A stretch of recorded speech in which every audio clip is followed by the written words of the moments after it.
नमस्कार मित्रांनो. 2 अक्षरांचे लक असते, 2.5 अक्षरांचे भाग्य असते, 3.5 अक्षरांची किस्मत असते, यापेक्षा 4 अक्षरांची मेहनत असते. मित्रांनो, तुम्ही जर ज्ञानवर्धक मोटिवेशनल चॅनलवरती नवीन असाल तर चॅनलला जरूर सबस्क्राईब करा आणि हा व्हिडिओ तुम्ही शेवटपर्यंत नक्कीच बघा. मित्रांनो, जर विश्वास देवावर असेल तर जे नशिबात लिहिलंय ते नक्कीच मिळेल.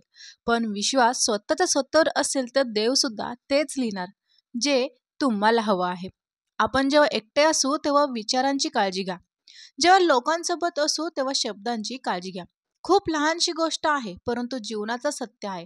तुमचा स्वभावच तुमचं भविष्य आहे. मित्रांनो, दुःखांमध्ये सुद्धा हसत राहावं. वेळ तर सर्वांचीच येते, झालं तर आयुष्याचं सोनं व्हावं. राग तर सर्वांचीच होते. देव कधीच कोणाचे नशीब लिहित नाही. आयुष्याच्या प्रत्येक वळणावर आपले विचार, आपले व्यवहार आणि आपले कर्मच आपले नशीब लिहितात.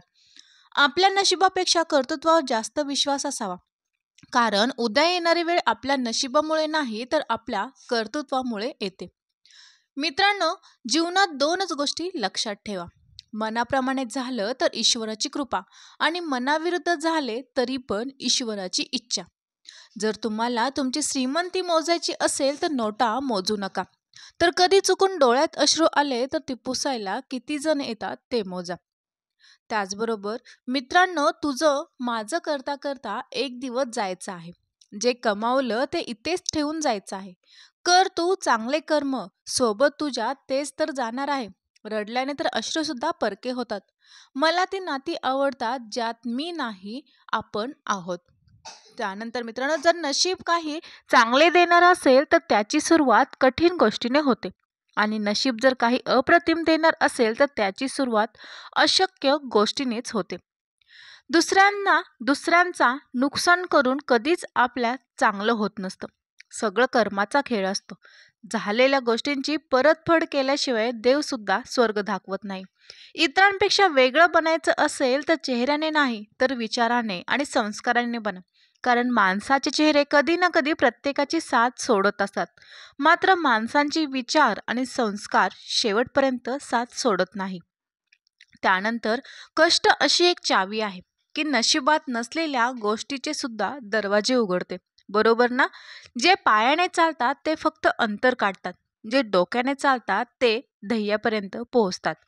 स्वतःवर नियंत्रण ठेवणारे चांगले कार्य करू शकतो. ज्याने क्रोध जिंकला त्याने सर्व जग जिंकले असे समजावे. मित्रांनो, पूर्णविराम म्हणजे शेवट नसतो, कारण त्यानंतर आपण नवीन वाक्य लिहिण्याची सुरुवात करतो. अगदी तसेच जर आयुष्यात एखादे अपयश आले तर तो शेवट नसतोच, तर ती नवीन प्रयत्न करण्याची सुरुवात असते. प्रत्येकामध्ये आपली शक्ती आणि आपले कमजोरी असते. मासे कधी जंगलात जाऊ शकत नाहीत आणि सिंह कधी पाण्यात राजा बनू शकत नाही. त्यामुळे प्रत्येकाला महत्त्व तर दिलेच पाहिजे. कामाची लाज बाळगू नका आणि कष्टाला घाबरू नका. नशीब हे लिफ्ट सारखं असतं, तर कष्ट म्हणजे जिना आहे. लिफ्ट कधीही बंद पडू शकते, पण जिना मात्र तुम्हाला नेहमी वरच घेऊन जात असतो. या जगात काहीही तुमच्यासाठी बनलेलं नाही. जसे नदी स्वतःचे पाणी पित नाही, झाडे स्वतःची फळे खात नाही, सूर्य स्वतःसाठी ऊर्जा प्रदान करत नाही, फुले स्वतःसाठी सुगंध पसरवत नाहीत. कारण इतरांसाठी जगणे हेच तर खरे जीवन आहे. मित्रांनो, हा व्हिडिओ तुम्ही शेवटपर्यंत नक्कीच बघा. जीवनभर आधार कोण देतो? अंत्यसंस्काराच्या वेळीही लोक खांदे बदलत असतात. जन्म आणि मृत्यू देवाच्या हातात आहेत, फक्त मोबाईल माणसाच्या हातात आहे. देव पण माणसाला कसे कसे दिवस दाखवतो. मनात असंख्य भावना देतो, भावनांसोबत वेदनाही देतो, कोणासोबत तर कोणाशिवाय जगण्याचे बंधन देतो. पूर्वजन्मीचे नाते निभवण्यासाठी भेटी घडवून आणतो आणि पूर्वजन्मीच ते अपूर्ण नाते या जन्मीही अपूर्णच ठेवतो. बरोबर आहे ना मित्रांनो? माणसांसारखंच तोही भावनांसोबत खेळतो.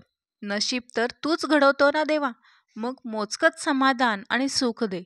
तूच सुखाचे डग दाटून आणतोस, मग क्षणातच निराशेचा पाऊस पाडतोय. कळकळीचे सांगणे येशील का? प्रत्येकाचे नाते त्यात जन्मी पूर्ण करशील का रे देवा? जीवनात चांगला माणूस होण्यासाठी एवढेच करा. चुकाल तेव्हा माफी मागा, चुकलं तर माफ करा आयुष्य खूप कमी आहे. ते आनंदाने जगा. प्रेम मधुर आहे, त्याची चव चाका. क्रोध घातक आहे, त्याला गाडून टाका. संकटेही काही क्षणासाठी आहेत, त्यांचा सामना करा. आठवणी या अनमोल आहेत, त्यांना हृदयात साठवून ठेवा आणि आपल्या आयुष्यात प्रत्येक व्यक्तीला किंमत द्या. कारण जे चांगले आहेत ते साथ देतील, जे वाईट असतील ते अनुभव देतील. कोणाकोणाला याचा अनुभव आलेल्या मित्रांनो ते मला कमेंटमध्ये तुम्ही नक्की सांगू शकता. नशीब हे आकाशातून पडत नाही किंवा जमिनीतून उगवत नाही किंवा नशीब आपोआप निर्माण होत नसते. स्वतःचे नशीब स्वतःलाच घडवावं लागतं. नशिबात असेल तसे घडेल ही गोष्ट खरी नसून आपण जे करू त्याप्रमाणे नशीब घडेल हीच गोष्ट खरी आहे. पटतंय का मित्रांनो? जर तुम्हाला हे विचार जर पटत असतील तर कमेंटमध्ये मला नक्कीच सांगा. आणि तुम्ही माझ्या चॅनलला नक्कीच सबस्क्राईब करा, कारण ह्या चॅनलवरती तुम्हाला असेच आणखीन नवनवीन व्हिडिओ ऐकायलाही भेटतील.